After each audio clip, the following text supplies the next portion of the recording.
12 Futurecast. Good morning. A few showers rolling through. We'll get to that in just a second. But first, your Pat's cast. This looks like a nice one. Pretty warm for tailgating, mid-80s with mostly sunny skies. By 8 o'clock, pleasant for kickoff, upper 70s. And by the time you're walking back to your car in the parking lot, likely into the upper 60s. So you can go with a t-shirt for most of the tailgating, all of the tailgating, obviously, and the game. Maybe a light extra layer by the time the game is wrapping up, but really pleasant conditions for some preseason football. We're tracking a few showers sliding across Connecticut and Rhode Island right now, but notice things are very scattered, so not everybody is getting a shower, but you can see the greens a little bit darker here across portions of Kent, South County. If you're in Exeter, perhaps picking up on a shower if you haven't already over the next 10 to 20 minutes. And the threat of these passing showers will wrap up around 9:30 in the morning. After that, we're looking at increasing sun and a nice day. 64 right now in Smithfield, 69 Providence, 63 in Taunton. And you can feel the difference in the air compared to yesterday morning, right? As our dew points are much lower, low 60s, and they'll pretty much stay at this level today, low to mid 60s. So humidity, yes, it's there, but nothing excessive for this time of year. Capital City cameras showing some overcast conditions with calm winds. So if you're looking at going on that early morning walk, you don't have any gusty winds to deal with. They'll pick up a little bit along the coast today, keeping you in the low category on the threat tracker.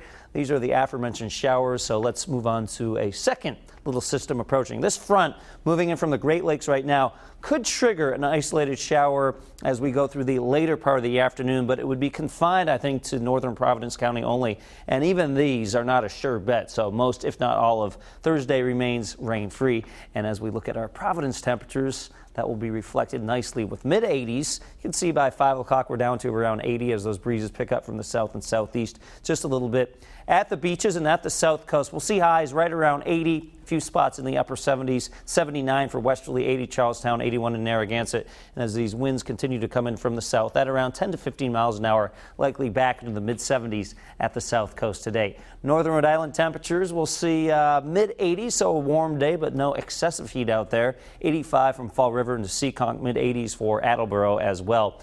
And as I mentioned, at the beaches, upper 70s on average. On the water, Narragansett Bay looking good today. We're starting very, very calm, and then those winds picking up just a little bit out of the south at 5 to 15 knots. High tide on the way very, very shortly, and then low tide just before 2 o'clock this afternoon.